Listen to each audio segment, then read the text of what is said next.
अब देखो, आज जो है इस यूनिट का जो सेकंड पार्ट है वो स्टार्ट हो रहा है, जिसमें आपको क्या है, वही की वही है, किसके ऊपर, क्लासिकल स्टैटिक्स ही है। और अब इसमें क्या है कि इससे पहले तो आपके क्या है, किसी पर्टिकुलर एनर्जी स्टेट के अंदर आप क्या कर रहे थे, पार्टिकल का डिस्ट्रीब्यूशन कर रहे थे, फिर उनके आधार के ऊपर आप क्या कर लेते, प्रोबेबिलिटी ज्ञात कर रहे थे। अब आपके पास में क्या है कि अभी आपने जो ये मतलब थर्मोडायनेमिक्स स्टार्ट की, उससे पहले मैंने बता दिया था कि इसके अंदर जो स्पेस यूज किया जाता है वो फेज स्पेस यूज किया जाता है, मतलब मोमेंटम और मोमेंटम और पोजीशन दोनों का ही जो मिक्सअप होता है वो वाला इसके अंदर किया जाएगा, स्पेस यूज किया जाएगा, 6 डायमेंशनल स्पेस यूज किया जाता है। क्योंकि पार्टिकल जिस जगह पे है, किसी न किसी कारण से अगर वो मोमेंटम करता है तो मोमेंटम के साथ साथ में उसकी पोजीशन के कारण जो स्पेस होगा वो वाला कौन सा है, फेज स्पेस है। अब देखो क्लासिकल स्टैटिस्टिक्स के अंदर आपने पार्टिकल का डिस्ट्रीब्यूशन निकाल दिया, उस डिस्ट्रीब्यूशन के अंदर अगर आप क्या कर लेते हो, वेलोसिटी का डिस्ट्रीब्यूशन भी करते हो, तो आपको क्या करना पड़ेगा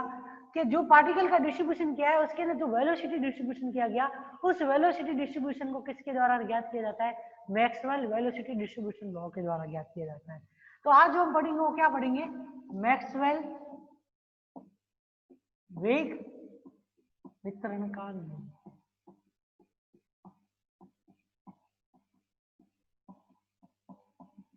अब देखो, इस नियम में कुछ भी नहीं है, इस नियम में इतना सा है, कोई भी आपके पास में गैस है तो गैस में क्या होंगे, उसी गैस के अंदर क्या होंगे, उसी के अणु या परमाणु होंगे। तो उस कंडीशन में क्या है, इन अणु और परमाणुओं की संख्या क्या है उस गैस के अंदर, एक तो सबसे पहले वो आपको ज्ञात करनी, क्या करनी है, नंबर ऑफ एटॉम्स एंड एक क्या ज्ञात करना है, नंबर ऑफ मॉलिक्यूल्स। अगर आपने number of atoms and number of molecules ज्ञात कर लिए किसी गैस के अंदर, तो उसके पश्चात इसके अंदर हम क्या कर सकते हैं, इसके किसी भी एक पर्टिकुलर कंपोनेंट एक्स ले लो या वाई ले लो या जेड ले लो, उसके सापेक्ष हम क्या कर सकते हैं, इसके वेलोसिटी को भी ज्ञात कर सकते हैं, या वेलोसिटी के डिस्ट्रीब्यूशन को भी हम क्या कर सकते हैं, ज्ञात कर सकते हैं। क्या करेंगे, वेलोसिटी को ज्ञात करेंगे, कहां से कहां तक, Vx से लेके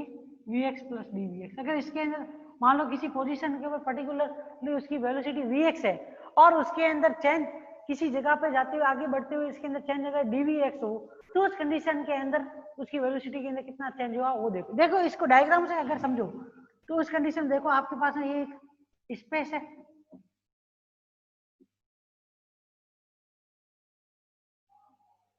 ठीक है, इस पॉइंट के ऊपर आप देखो अगर वेलोसिटी क्या है,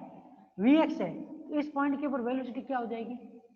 कुछ ना कुछ अलग, उसको हम क्या लिखेंगे, Vx ऑन इंटू dx के रूप में। तो यहां से यहां तक का ये घटक क्या होगा, dx, इसके अंदर चेंज को प्रदर्शित करेगा। तो कुल मिला के आपको क्या करना है, एक तो इस वितरण के नियम से जो कोई भी अणु या जो भी आपने गैस ली है उस गैस के अंदर अणु या परमाणु की संख्या कितनी है। दूसरी चीज ये कि किसी एक पर्टिकुलर कंपोनेंट एक्स वाई या जेड या फिर तीनों ही जो 3 डायमेंशनल फॉर्मेट है उसके अंदर, इनके अंदर हम क्या कर सकते हैं, उनकी वेलोसिटी को क्या कर सकते हैं, इसकी सहायता से हम ज्ञात कर सकते हैं। दूसरी चीज ये कि जो आपके पास वेलोसिटी रेंज है Vx से लेके Vx प्लस dx, ये रेंज है, इस रेंज के अंदर उस पार्टिकल की जो वेलोसिटी होगी उस वेलोसिटी की क्या प्रोबेबिलिटी है, मतलब आपके पास में ये जो रेंज दी गई है, इस रेंज के बीच में अगर कोई भी अणु या परमाणु है उसकी वेलोसिटी है, तो उस वेलोसिटी की क्या प्रोबेबिलिटी है, वो भी हम क्या कर सकते हैं, इस नियम की सहायता से हम ज्ञात कर सकते हैं। मेनली कुल मिला के देखो, एक तो आपको क्या करना है, इसके लिए नंबर ऑफ पार्टिकल को ज्ञात करना है, ठीक है, कौन सी कोई भी आपके पास में Vx वेलोसिटी है, Vx से लेके Vx plus dVx velocity range के बीच में कितने पार्टिकल है उसका मान ज्ञात करना है। दूसरी चीज ये कि जो इनकी वेलोसिटी Vx है वो क्या होगी उसका मान ज्ञात करना है, और साथ ही साथ में मोस्ट प्रोबेबल वेलोसिटी Vx या Vm का मान ज्ञात करेंगे। दूसरी इनकी RMS वैल्यू ज्ञात करेंगे, रूट मीन स्क्वायर वैल्यू ज्ञात करेंगे वेलोसिटी की, और उसके बाद में इनकी प्रोबेबिलिटी जो आपके पास में ये वेलोसिटी Vx है, इस Vx वेलोसिटी के ऊपर इन पार्टिकल की प्रोबेबिलिटी इस वेलोसिटी के लिए क्या होगी वो ज्ञात करेंगे। दूसरी चीज इसके अंदर हम ये ज्ञात करेंगे, ये वैल्यू प्रोबेबिलिटी जो है वो उस गैस के अणु या उस गैस गैस के टेम्परेचर के साथ में किस प्रकार से बदलेगी, टेम्परेचर के बढ़ने की प्रोबेबिलिटी बढ़ेगी या घटेगी, उसके बारे में हमें इस पूरे के पूरे टॉपिक में पढ़ना है, ठीक है ना। तो पूरा का पूरा डेरिवेशन देखोगे ना तो इस वेलोसिटी के ऊपर डिपेंडेंट है और नंबर ऑफ पार्टिकल जो आपके पास में रेंज है उसके अंदर कितने नंबर ऑफ पार्टिकल होंगे उसके ऊपर डिपेंडेंट है, ये आपको ध्यान रखना। देखो इससे पहले हमने क्या पढ़ा था, वोल्टेज मान डिस्ट्रीब्यूशन लॉ पढ़ा था, जिसके अंदर किसी पर्टिकुलर एनर्जी स्टेट के अंदर हमने क्या किया था, पार्टिकल का डिस्ट्रीब्यूशन किया था। मान लो कि जो आपके पास में गैस है, उस गैस में अणुओं की संख्या, अणु या परमाणुओं की संख्या कितनी है, NO, और पत्ते का द्रव्यमान क्या हो जाए, स्मॉल m, ठीक है। तो उस कंडीशन के अंदर वोल्टेज मान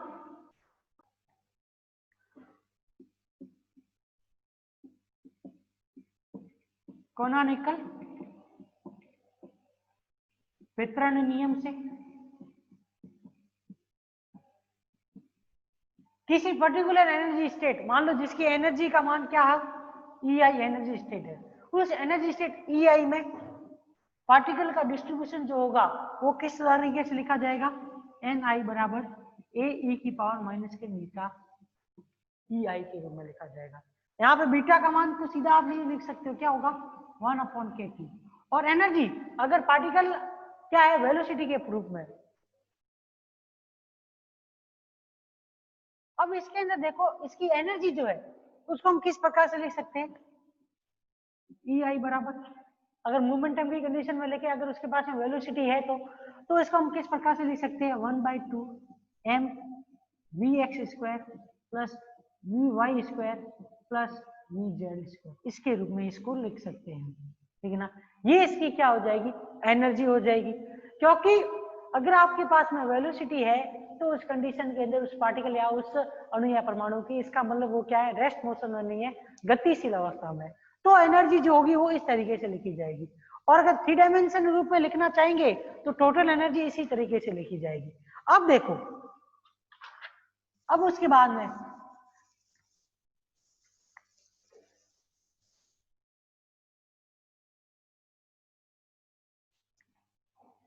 आपके पास में कोई भी आयतन dV इस तरीके का है कि जिसके अंदर जो आपने अणु लिए या जो गैस ली है उस गैस के अणुओं की स्थिति क्या है, x से x प्लस dx, y से y प्लस dy, तो z से क्या है, z प्लस dz है, तथा उसी स्पेस में उनका मोमेंटम जो है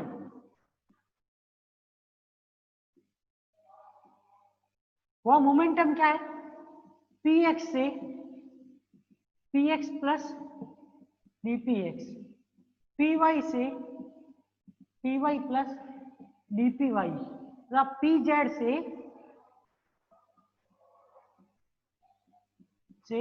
pz प्लस dpz है। तो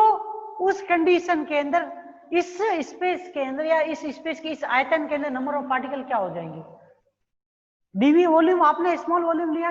इस डीवी वॉल्यूम के अंदर मान लो कि आपने Ni पार्टिकल का डिस्ट्रीब्यूशन किया तो टोटल नंबर ऑफ पार्टिकल क्या होंगे,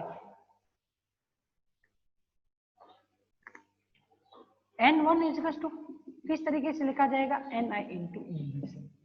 इस तरीके से शो इसमें किया जाएगा, ठीक है ना। ये Ni पार्टिकल किसके अंदर किए गए डिस्ट्रीब्यूशन, इस डीवी के अंदर डिस्ट्रीब्यूट किए गए, तो total number of particle N1 बराबर क्या आ जाएगा, या इस आयतन के अंदर इस डीवी आयतन में नंबर ऑफ पार्टिकल को लिखना चाहोगे तो ये N1 बराबर क्या लिखा जाएगा, Ni इंटू डीवी के रूप में। अब ये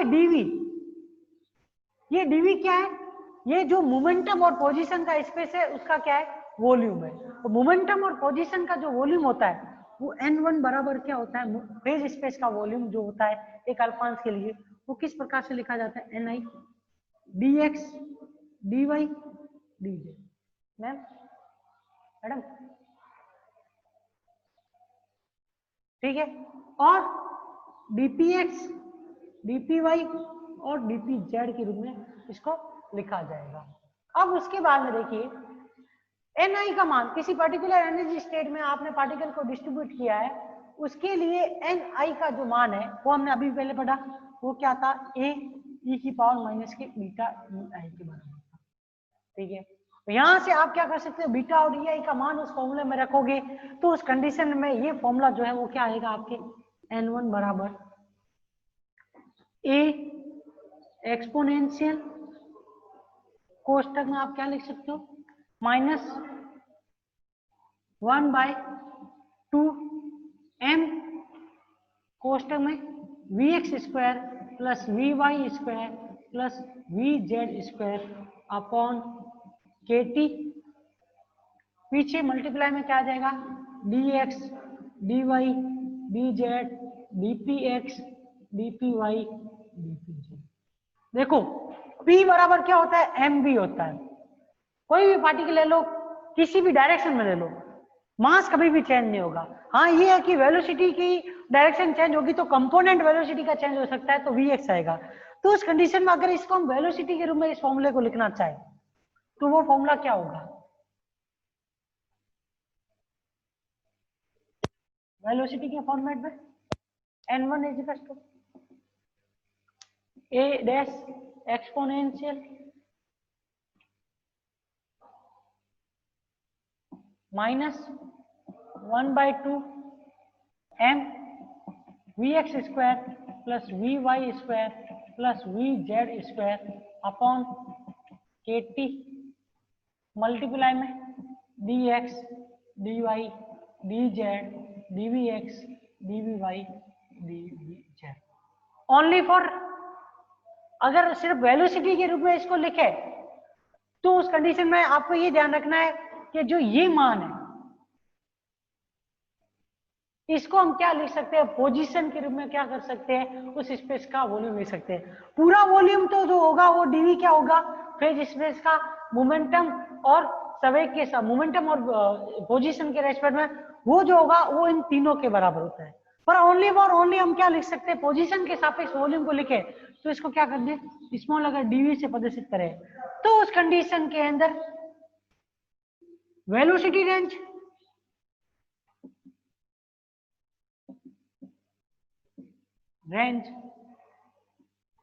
vx से vx प्लस dvx, vy से vy प्लस dvy तथा vz से vz प्लस dvz रेंज में अगर आप नंबर ऑफ पार्टिकल्स या नंबर ऑफ एटम्स या फिर नंबर ऑफ मॉलिक्यूल्स को लिखना चाहोगे तो उस कंडीशन में जो फॉर्मूला होगा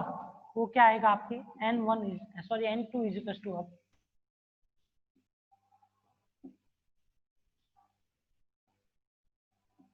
वॉल्यूम को ज्ञात कर लो पोजीशन के रेस्पेक्ट में पार्टिकल की, तो उस कंडीशन में ये फॉर्मूला जो होगा ए डैश बराबर क्या लिखोगे,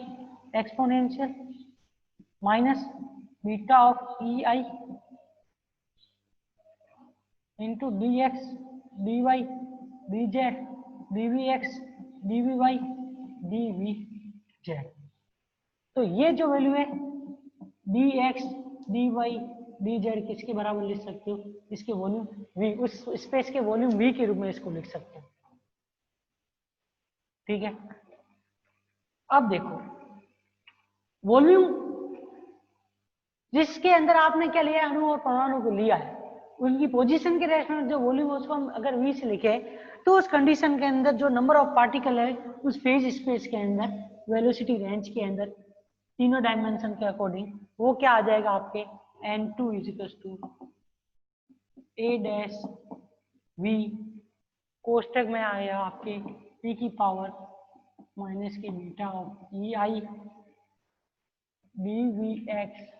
D V Y D V Z. ये क्या आ गया आपके, एक तीनों ही पर्टिकुलर जो वेलोसिटी है अलग अलग डायरेक्शन में उसके रेस्पेक्ट में आपको नंबर ऑफ पार्टिकल की संख्या इससे प्रदर्शित की जाएगी। अब देखो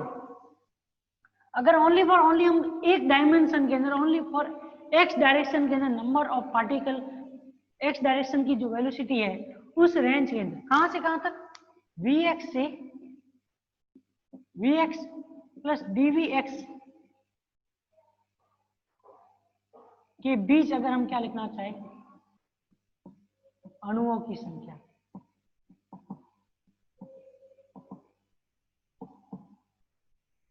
उस कंडीशन के अंदर ये फॉर्मूला क्या होगा, थोड़ा सा चेंज हो जाएगा। मतलब आपको सिर्फ ये मान सिर्फ किसके रूप में लिखना है, किसके फंक्शन के रूप में, ओनली फॉर ओनली वेलोसिटी कौन सी, vx से vx प्लस dvx के रेंज में लिखना है। तो ये nx vx dvx किसका फंक्शन, vx वेलोसिटी का जो फंक्शन है उसके रूप में नंबर ऑफ पार्टिकल को लिखना है। तो ये वैल्यू जो आएगी वो क्या आएगी आपकी, a डैश is equals to sorry nx n vx dvx is equals to v of a dash minus infinite से इनफाइनाइट e की पावर माइनस के 1/2 m v Y square upon kt D Y minus infinite से infinite e की power next के 1/2 m v Z square upon 2 kt D V Z और multiply में पीछे और क्या आ जाएगा आपके e की पावर माइनस के 1/2 m v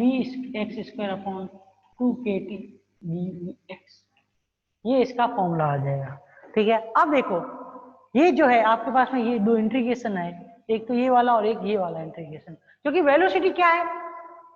नेगेटिव में भी हो सकती है और पॉजिटिव में, और इसकी क्या वैल्यू मान होगा वो हमको नहीं मालूम है। मान लो पूरे फेज इसके अंदर इसकी जो रेंज हम कहां से कहां तक मान सकते हैं, माइनस इनफाइनाइट से प्लस इनफाइनाइट तक इसकी वैल्यू ले,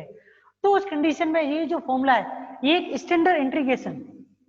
जो मानक समाकलन है उसके किस फॉर्मूले के समान है, माइनस इनफाइनाइट से इनफाइनाइट e की पावर माइनस के alpha x square D x से समान, और जिसका मान क्या होता है रूट पाई अपॉन अल्फा से लिखा जाता है। इस इंटीग्रेशन जो इस टाइप का इंटीग्रेशन होता है माइनस इनफाइनाइट से इनफाइनाइट e की पावर माइनस के alpha x square D x बराबर क्या होता है रूट पाई अपॉन अल्फा के बराबर होता है। ठीक है, तो यहाँ पे देखो यहाँ पे अल्फा क्या है,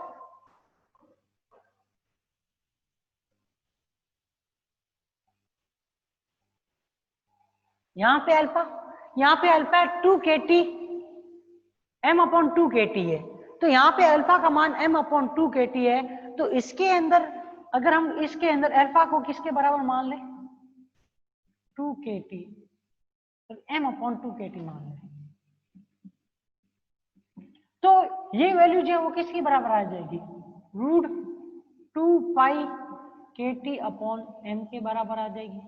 और दो बार है ये इंटीग्रेशन, एक तो वी वाई के सापेक्ष है और एक वी जेड के सापेक्ष है, तो उस कंडीशन के अंदर वी वाई और वी एक्स के सापेक्ष है, तो उस कंडीशन के अंदर जो ये वी एक्स से V X plus D V X range है उसके अंदर नंबर ऑफ पार्टिकल का मान क्या होगा N V X D V X क्या लिखा जाएगा आपके A dash V 2 pi kt upon m into e की पावर माइनस के 1/2 m v X square upon kt into ये क्या आ जाएगा आपके किस रेंज के किस वेलोसिटी किस कंपोनेंट x कंपोनेंट के लिए नंबर ऑफ पार्टिकल n का x कंपोनेंट की वेलोसिटी के लिए नंबर ऑफ पार्टिकल का फॉर्मूला है। मतलब इस वेलोसिटी के अंदर जो आपकी vx से vx प्लस dvx वेलोसिटी है उसके अंदर नंबर ऑफ पार्टिकल का जो डिस्ट्रीब्यूशन किया है उसको इस फॉर्मूले से लिखा जा सकता है। अब देखो अब इसके अंदर क्या है एक कांस्टेंट आपके a डैश आ रहा है, इसका मान भी आप क्या कर सकते हो ज्ञात कर सकते हो। तो देखो ये आपके पास में टोटल नंबर ऑफ पार्टिकल कितने हैं अणु के अंदर, अणु में टोटल नंबर ऑफ पार्टिकल कितने हैं n है, तो इन n अणुओं की किस रेंज के अंदर इस Vx से Vx प्लस dVx रेंज के अंदर नंबर ऑफ पार्टिकल लिखना चाहोगे तो ये कैपिटल N बराबर क्या लिखा जाएगा माइनस इनफाइनाइट से इनफाइनाइट n Vx dVx के रूप में लिखा जाएगा। तो वैल्यू क्या आएगी n बराबर a dash v minus infinite से infinite 2 pi kt upon m e की पावर माइनस के 1/2 m vx square upon kt into dvx। फिर से क्या गया, वही स्टैंडर्ड इंटीग्रेशन, माइनस इनफाइनाइट से इनफाइनाइट e की पावर माइनस के अल्फा एक्स dx। तो उस कंडीशन में इस वाले इंटीग्रेशन से भी एक और किसकी वैल्यू आ जाएगी, 2 पाई kt अपॉन m की हाफ पावर की टर्म और आ जाएगी। तो उस कंडीशन में ये जो वैल्यू है n upon v equals to a dash equals to क्या आ जाएगा आपके 2 पाई kt अपॉन m की पावर। तो यहां से ये a डैश का मान जो है वो क्या आ जाएगा आपके n upon volume v upon 2 pi kt upon m की पावर 1/2 और 3/2। ठीक है, अब इस a डैश के मान को किस में रखो, इस फॉर्मूले में रखेंगे तो हमें क्या मिल जाएगा, वेलोसिटी रेंज vx से vx प्लस dvx के अंदर जो पार्टिकल का डिस्ट्रीब्यूशन किया गया है उन पार्टिकल्स के नंबर के बारे में पता चल जाएगा। तो फॉर्मूला क्या होगा आपको, n vx dvx बराबर क्या आ जाएगा आपके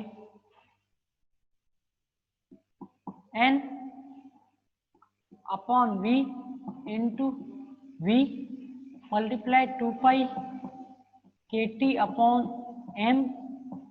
नीचे क्या है 2 पाई kt अपॉन m की पावर 3/2 इंटू मल्टीप्लाई में क्या आ जाएगा आपके e की पावर माइनस के 1/2 m vx square upon kt into dvx। अब देखो v से v गया तो n vx dvx equal to क्या आ जाएगा आपके n कोष्टक में m अपॉन 2 पाई kt की पावर क्या आ जाएगी आपकी 1/2। ठीक है ना, क्योंकि यहाँ पे एक पावर और बच जाएगी 1/2 की, तो उस कंडीशन में 2 पाई kt m की पावर माइनस के 1/2 पर जाएगा। उल्टा करोगे तो m अपॉन 2 पाई kt की पावर क्या आ जाएगी 1/2 मल्टीप्लाई में क्या आ जाएगा e की पावर माइनस के 1/2 m vx square upon kt into dvx। ठीक है ना, ये ध्यान रखना, ये जो फॉर्मूला, ये जो इक्वेशन है, दिस इक्वेशन, ये इक्वेशन आपके क्या प्रदर्शित करती है, यह इक्वेशन जो है वो क्या करती है, मैक्सवेल वेलोसिटी डिस्ट्रीब्यूशन इक्वेशन कहलाती है। इसी तरीके से आप अगर वी वाई 2 डायमेंशन के लिए इसको लिखोगे तो 2 डायमेंशन में क्या होगा, यहाँ पर वी एक्स और वी वाई दोनों की टर्म्स आएगी, तो उस कंडीशन में यहाँ पे पावर एक बढ़ जाएगी 1/2 की, तो यहाँ पे वैल्यू क्या आ जाएगी n m upon 2 pi kt multiply में क्या आ जाएगा e की पावर माइनस के 1/2 m vx square plus vy square upon kt dvx dvy के रूप में लिखा जाएगा। फिर आप 3 डायमेंशन के लिए लिखना चाहोगे तो यहाँ पे उसका फॉर्मूला क्या हो जाएगा nv dv। ठीक है, तो वहां पे n तो यही का यही रहेगा, पर m अपॉन 2 पाई kt की जगह पे क्या आ जाएगा 3/2 पावर में और e की पावर माइनस के 1/2 v स्क्वायर अपॉन kt, क्योंकि v स्क्वायर जो होगा वो क्या होगा इन तीनों ही वेलोसिटी के योग के बराबर होगा, तीनों ही कंपोनेंट के योग के बराबर, और पीछे क्या लग जाएगा dv। तो ध्यान रखना, कभी कभार क्या इस वेलोसिटी के फॉर्मूले को 2 डायमेंशन में भी पूछा जाता है और 3 डायमेंशन में भी पूछा जाता है। तो कुछ भी नहीं है 2 डायमेंशन और 3 डायमेंशन में, आपको आपने अगर 1 डायमेंशन का मैक्सवेल वेलोसिटी डिस्ट्रीब्यूशन का फॉर्मूला निकाल लिया तो 2 डायमेंशन और 3 डायमेंशन में इस फॉर्मूले को लिखने में कोई दिक्कत नहीं होगी। बस ये होगा कि ये एक तो पावर ये चेंज हो जाएगी और पीछे dvi और dvz के रूप में मल्टीप्लिकेशन होगा, और इसके अंदर भी वेलोसिटी जो है वो भी क्या होगा vx square plus vy square plus vz square के रूप में लिखी जाएगी, क्योंकि 3 डायमेंशन में क्या होगा तीनों ही वेलोसिटी आ जाएगी, और उस कंडीशन में तीनों के सापेक्ष इंटीग्रेशन करोगे तो उस कंडीशन के अंदर m अपॉन 2 पाई kt की पावर भी किसके रूप में आ जाएगी 3/2 के रूप में लिखी जाती है। अब देखो ये तो क्या है किसी एक पर्टिकुलर वेलोसिटी रेंज या एक्स कंपोनेंट के रूप में जो वेलोसिटी रेंज है उसके अंदर ये नंबर ऑफ पार्टिकल का जो डिस्ट्रीब्यूशन है उसको प्रदर्शित किया है। वेलोसिटी डिस्ट्रीब्यूशन के अंदर जो vx से dvx, vx से vx प्लस dvx वेलोसिटी है, उस वेलोसिटी रेंज में जो नंबर ऑफ पार्टिकल का डिस्ट्रीब्यूशन किया है उसको प्रदर्शित कर रहा है। अब आपको क्या करना है, इसी रेंज के अंदर जो ये वेलोसिटी रेंज है vx से vx प्लस dvx रेंज, उस रेंज के अंदर इन पार्टिकल के पाए जाने की प्रोबेबिलिटी को ज्ञात करना है। तो उसके लिए क्या करना पड़ेगा, ये जो टोटल नंबर ऑफ पार्टिकल है इसको किससे डिवाइड करना पड़ेगा, टोटल नंबर ऑफ पार्टिकल, अणुओं के जो टोटल अणुओं की संख्या है, टोटल पार्टिकल्स है किसी गैस के अंदर, उससे डिवाइड करना पड़ेगा। अभी हमने पढ़ा था कि हमने कितने n परमाणु या अणु लिए, तो अगर इसका हम n से मल्टीप्लाई डिवाइड कर देंगे तो हमें क्या मिल जाएगा, इस Vx से Vx प्लस dVx रेंज के अंदर जो आपके पार्टिकल्स है उनके पाए जाने की प्रोबेबिलिटी के बारे में भी पता चल जाएगा। तो देखो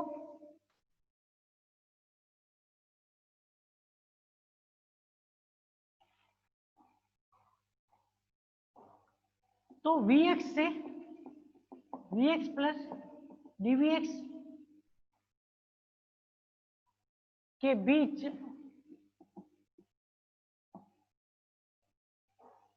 वेग की प्रायिकता, जो आपके पास वेलोसिटी है उसके अंदर जो ये पार्टिकल है जिस वेलोसिटी के अंदर, उसकी प्रोबेबिलिटी जो होगी p कोष्टक में Vx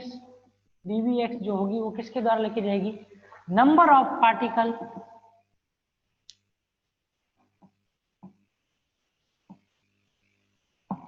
इन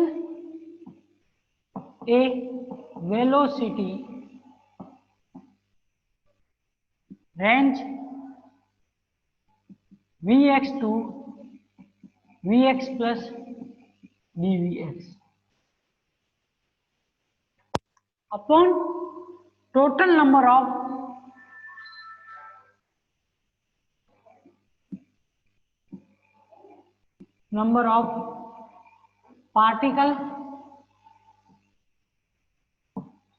पार्टिकल्स यहाँ पे क्या है, हम सिस्टम ले रहे हो, सिस्टम होगा तो सिस्टम के पार्टिकल दिए जाएंगे, गैस है तो गैस के अणु या मोलिक्यूल्स के रूप में इस फॉर्मूले को लिख सकते हैं। तो ये वैल्यू जो है PVx dVx बराबर क्या आ जाएगी आपके m अपॉन 2 पाई KT की पावर 1/2 e की पावर माइनस के mVx square upon 2 KT into dVx के बराबर। ये क्या है, ये आपके जो वेलोसिटी है, जिस रेंज के अंदर आप पार्टिकल को ले रहे हो, जिस वेलोसिटी रेंज में आपने पार्टिकल लिए, उस वेलोसिटी रेंज में क्या कर रहा है, पार्टिकल की उस वेलोसिटी रेंज में पाए जाने की प्रोबेबिलिटी को क्या कर रहा है, शो कर रहा है। क्योंकि मैंने पहले ही बता दिया था कि इस डिस्ट्रीब्यूशन लॉ के अंदर जो वेलोसिटी डिस्ट्रीब्यूशन लॉ है उसमें क्या करना पड़ेगा, एक किसी पर्टिकुलर वेलोसिटी रेंज में नंबर ऑफ पार्टिकल को ज्ञात करना पड़ेगा। वो ज्ञात हो जाएगा तो उसकी सहायता से हम क्या कर सकते हैं, प्रोबेबिलिटी को भी ज्ञात कर सकते हैं उस रेंज के अंदर पार्टिकल के पाए जाने की। दूसरी चीज इससे हम ये भी पता कर सकते हैं कि जो पार्टिकल होगा उसकी इसके अंदर एवरेज वेलोसिटी क्या होगी इस रेंज के अंदर, और उसकी वेलोसिटी का मेनली एवरेज वेलोसिटी क्या होगी। दूसरी चीज ये RMS value root mean square value इसकी क्या होगी, वो तक हम ज्ञात करेंगे। साथ ही साथ में ये प्रोबेबिलिटी जो है वो टेम्परेचर के साथ में कैसे बढ़ेगी या घटेगी वो भी हम क्या कर सकते हैं, इसमें ज्ञात कर सकते हैं। वैसे देखोगे तो इस फॉर्मूले में देखोगे तो सीधा P किसके प्रोपोर्शनल रेसिप्रोकल है, 1/T की पावर 1/2। तो समझ लेना कि टेम्परेचर बढ़ेगा सिस्टम का या गैस का, तो उस कंडीशन में उस रेंज के अंदर उस गैस के अणुओं की पाए जाने की प्रोबेबिलिटी भी क्या हो जाएगी, घट जाएगी। ये आपको ध्यान रखना है इसके अंदर। अब देखो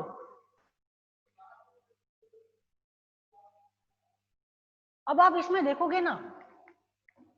तो इस फॉर्मूले के अंदर जो आपके NX और VX का जो फॉर्मूला है उन दोनों में देखो एक टर्म ये आपके आ गई है। तो इसमें अगर आप क्या करो इस प्रोबेबिलिटी के अंदर अगर P बराबर क्या लिखो माइनस के Vx dVx लिखो, मतलब आप क्या कर दो वेलोसिटी के साइन को क्या कर दो नेगेटिव के रूप में लिखोगे, तो भी उस कंडीशन में मान क्या आएगा m/2 पाई KT की पावर 1/2 e की पावर माइनस के mVx square upon 2 KT into dVx ही आएगा। मतलब ये वैल्यू वापस किसके बराबर आएगी, PVx dVx। मतलब ये समझ लेना कि जो ये प्रोबेबिलिटी या जो इस रेंज जिस रेंज के अंदर हमने ये प्रोबेबिलिटी ज्ञात की है, तो उस कंडीशन के अंदर ये प्रोबेबिलिटी हमेशा, ये जो प्रोबेबिलिटी का ये फॉर्मूला जो है ये हमेशा कौन किसको प्रदर्शित करता है, सिमेट्रिसिटी को। मतलब किसको प्रदर्शित करता है, सममितता को प्रदर्शित करता है। और यहाँ पे अगर हम Vx बराबर 0 लेंगे ना तो उसी Vx बराबर 0 पे जो होगा ये ये प्रोबेबिलिटी कैसी होगी, सिमेट्रिकल प्रोबेबिलिटी होगी, सममित होगी। क्योंकि देखो सममित कैसे, सममित बोलो या फिर इसको ये बोल सकते हो कि जो आपकी एक साइड की और दूसरी साइड की, मतलब आप नेगेटिव में लो या फिर पॉजिटिव में लो, दोनों ही तरफ के ग्राफ कैसे होंगे, एक समान होंगे। मतलब आप इनको डिवाइड करोगे ना तो जितनी वैल्यू दूसरी साइड मिलेगी उतनी कितनी वैल्यू क्या मिलेगी उससे दूसरी साइड। ग्राफ से समझ सकते हो इसको, जो आपके पास में ये एक्सपोनेंशियल का फंक्शन है ना, ये वाला, इसको गाउसियन फंक्शन बोलते हैं। और ये गाउसियन फंक्शन जो होता है ना, उसका ग्राफ किस प्रकार का होता है, इस तरीके का ग्राफ।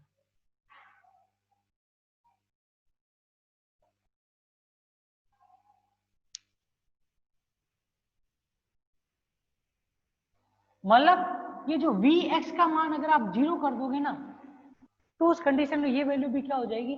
0 हो जाएगी, ठीक है ना, मतलब 1 हो जाएगी ये वैल्यू। और इसकी पावर 1 आएगी ना, तो उस कंडीशन में जितना ग्राफ इस साइड में है वही का वही ग्राफ क्या है उस साइड में। मतलब आप इसको सिमेट्रिकली रूप में भी आप ये कह सकते हो कि ये एक ग्राफ जो है एक सिमेट्रिक सिटी को भी शो करता है। ये एक ध्यान रखना, जैसे साइन थीटा को देख लो, कॉस थीटा को ले लो, कॉस थीटा को देखोगे तो जितना एक साइड का होता है उतना का उतना दूसरी साइड में भी ग्राफ होता है, ये आपको मालूम, वैसा का वैसा ग्राफ होता है, सिमेट्रिकल ग्राफ होता है, ये आपको ध्यान रखना है। ये वाला ग्राफ जो होता है,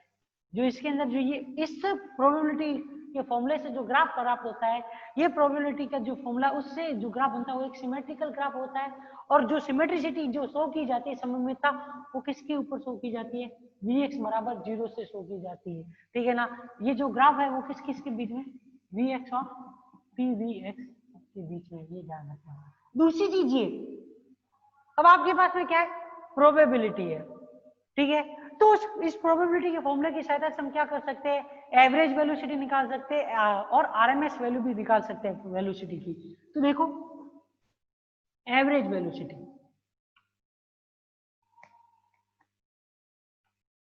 एवरेज वेलोसिटी क्या होगी आपकी, एक्स कंपोनेंट की Vx बार बराबर, कैसे लिखोगे इसको, आप एक इस तरीके से भी लिख सकते हो। तो देखो आपको क्या है,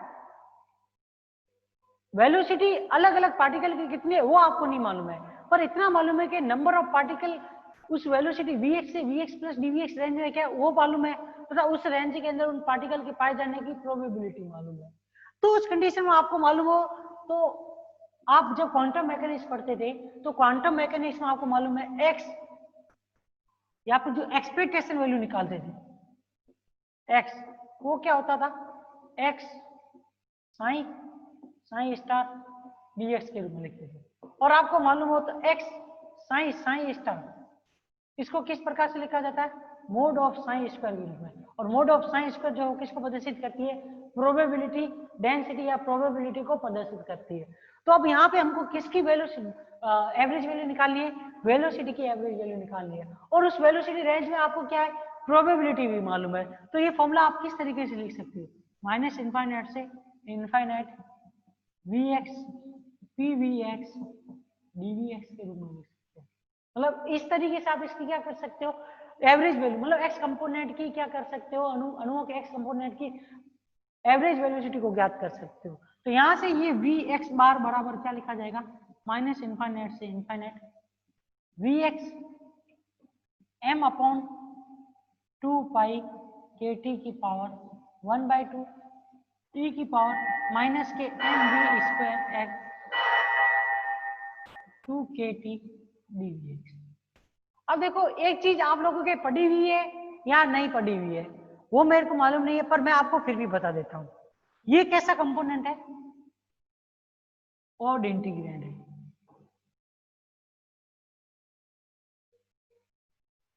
और ये कैसा है,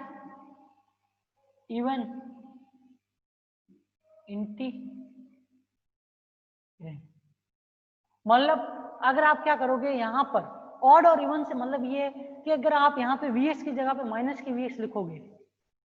तो किसी प्रकार का कोई चेंज नहीं होगा, मतलब चेंज होगा, मतलब ये चेंज होगा कि वेलोसिटी Vx की जगह पे क्या आ जाएगी, माइनस की Vx आ जाएगी। पर यहाँ पे आपने Vx की जगह पे माइनस के Vx रखा तो भी इसकी वैल्यू में इसकी वैल्यू में किसी प्रकार का कोई चेंज नहीं होगा। तो आपको ध्यान रखना, जब ये ऑड और ये इवन मल्टीप्लिकेशन करेंगे तो हमें पूरा का पूरा जो समाकलित रूप है या पूरा का पूरा ये समाकलन के अंदर जो फंक्शन है वो कैसा इंटीग्रेंड प्राप्त होगा, ऑड इंटीग्रेंड प्राप्त होगा। और ये ध्यान रखना जब भी आप सिमेट्रिकल इंटीग्रेशन लेते हो, सिमेट्रिकल मतलब माइनस इनफाइनाइट से इनफाइनाइट, मतलब कहां से स्टार्ट हो रहा है, जहां से स्टार्ट हो रहा है उसी की ऑपोजिट वैल्यू के ऊपर खत्म हो रहा है, मतलब दो अलग, इनको दो बराबर भागों में हम तोड़ सकते हैं। तो ऐसा इंटीग्रेशन होता है जिसको हम, जो कि एक कैसा है, सिमेट्रिकल इंटीग्रेशन हो। सिमेट्रिकल इंटीग्रेशन जो होता है उसमें हमेशा जो ऑड इंटीग्रेंड होता है उसका मान किसके बराबर होता है, 0 के बराबर होता है। ऑड इंटीग्रेंड आ जाता है ना जब सिमेट्रिकल इंटीग्रेशन के अंदर, तो उस समाकलन की वैल्यू हमेशा किसके बराबर होती है, 0 के बराबर होती है। इसको कैसे लिख सकते हैं, इसका मान क्या होगा, 0 के बराबर। एक और तरीका ये है कि इसको आप और किस तरीके से लिख सकते हो वो भी देख लीजिए, और इसकी वैल्यू को किस तरीके से लिखोगे, और इसको इस तरीके से लिख सकते हो कि वी एक्स बार, आप बार कोष्टक में कॉमन क्या लिख सकते हो, m अपॉन 2 पाई के टी की पावर 1/2। अब इस इंटीग्रेशन के अंदर कितने भाग होंगे, टोटल 2 भाग होंगे। 2 भाग कौन से, एक तो इसको कहां से कहां तक, 0 टू इनफाइनाइट, ठीक है, वी एक्स ई की पावर माइनस के M V X square upon 2 K T D V x के रूप में लिखो। फिर माइनस 0 टू माइनस के इनफाइनाइट, क्योंकि क्या होगा यहाँ पे माइनस का साइन क्या आया, क्योंकि माइनस इनफाइनाइट से 0 लिखो, फिर 0 से इनफाइनाइट लिखो। लेकिन अगर हम चेंज कर दें, इस तरीके से लिखे तो बीच में माइनस का साइन आएगा, वी एक्स ई की पावर माइनस के M V X square upon 2 K T into D V X, ठीक है ना। इन दोनों इंटीग्रेशन से जो वैल्यू मिलेगी ना वो एक जैसी वैल्यू होगी, इस वजह से भी ये वी एक्स बार क्या हो जाएगा, 0। लेकिन अगर इतना याद रहता है, ये odd integration in A symmetrical range या फिर सिमेट्रिकल लिमिट में अगर ऑड इंटीग्रेंड होता है अंदर इंटीग्रेशन के अंदर, तो उस कंडीशन में भी समाकलन का मान हमेशा किसके बराबर आता है, 0 के बराबर आता है। ये आपको ध्यान रखना चाहिए। अब देखो यहां तक ये वैल्यू मिल गई, मैडम टाइम कितना है, नहीं हो पाएगा,